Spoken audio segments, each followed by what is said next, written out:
Ce dimanche 9 avril, Françoise Hardy a accepté de donner de ses nouvelles à nos confrères du JDD.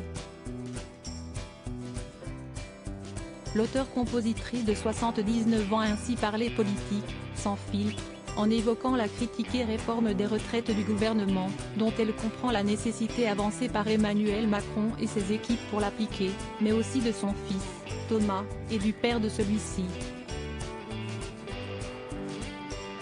Questionnée sur sa relation avec l'artiste, interprète du titre Et moi, elle a expliqué qu'elle est inquiète pour lui et pour sa santé. Il est plus fragile qu'il n'a l'air, et j'espère qu'il sera en mesure de respecter mon interdiction de partir avant moi, a déclaré Françoise Hardy, qui souhaite ainsi rendre son dernier souffle avant le père de Thomas.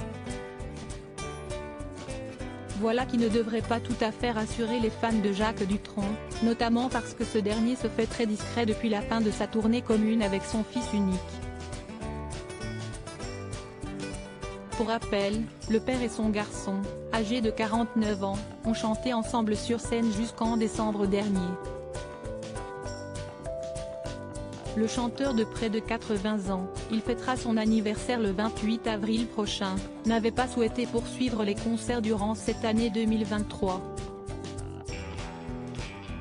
Malgré tout, son fils avait tenu à réagir, sur Instagram fin 2022, pour préciser qu'il a toujours été prévu que la tournée se termine à ce moment-là et qu'il ne s'agissait donc pas d'une surprise ou d'un changement de plan. Supérieur à Françoise Hardy, ces hommes qui ont compté dans sa vie une artiste qui craignait de ne pas tenir le coup encore plusieurs mois. La prolongation des spectacles avait ainsi été envisagée par les coproducteurs de l'événement, mais Jacques Dutronc n'avait pas souhaité et n'avait jamais validé cela.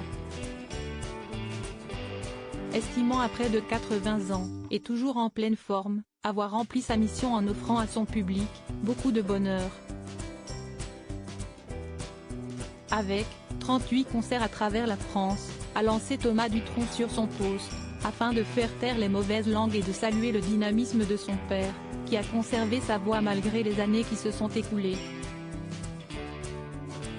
Sur RTL, son fils expliquait dans la foulée que son père préfère arrêter maintenant et que c'est son genre de ne pas en faire trop. Il préfère se faire rare. Il s'inquiète de ne pas tenir le coup, avait-il détaillé, même s'il adore donner des concerts. C'est tout ce qu'il y a autour qui est un peu compliqué, ajoutait-il. Article écrit avec la collaboration de 6 médias Crédit Photo, JLPPA.